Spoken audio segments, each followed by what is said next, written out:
Hello guys, आज हमें अपनी नंद की लड़की को उसके ससुराल लेने जाना था। मेरी नंद भेंट से आ गई थी। फिर वो मेरी दुल्हनियों की तरफ ही थी। मैं भी तैयार होकर अपनी दुल्हनियों की तरफ चली गई थी। मैं भी तैयार हो गई थी। मेरी दुल्हनियाँ दूसरी कार में थी, मैं अपनी नंद के साथ थी उसकी कार में। फिर हम उनके घर पहुँच गए थे और उनके घर पहले मेरी दुल्हनियाँ ही गई थी, मैं बाद में गई हमारी कार। फिर हम उनके घर पर पहुँच गए थे और वहाँ जाके हमने थोड़ा सी पानी पिया, सबने पानी पी के थोड़ी बातें बातें करने लग गए। फिर उन्होंने नाश्ते की तैयारी करी। पहले जेंट्स को नाश्ता कराया था और फिर लेडीज़ का भी नंबर आ गया था। फिर लेडीज़ को भी नाश्ता कराया, लेडीज़ भी नाश्ता कर रही थी। और फिर रागिब ने भी और खुशबू ने भी हमारे साथ ही नाश्ता करा था। ये रागिब है मेरी मेरी नंद का जवाई, हम इनके घर ही आए हुए हैं। फिर नाश्ता करके बातें बातें करने लग गए। मैंने सबकी वीडियो बना ली थी और फोटो खींच लिए थे।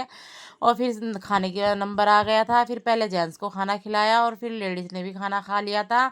और खाना खा के हम बातें बातें करने लग गए। फिर जाने की तैयारी कर रहे थे। ये दोनों सिमरन बात कर रही थी और इधर जेंट्स बात कर रहे थे। फिर खुशबू भी तैयार हो गई थी, हम घर के लिए निकल गए। फिर हम सब कार में बैठ गए थे और घर के लिए जा लिए। खुशबू मेरे पास ही बैठी हुई थी।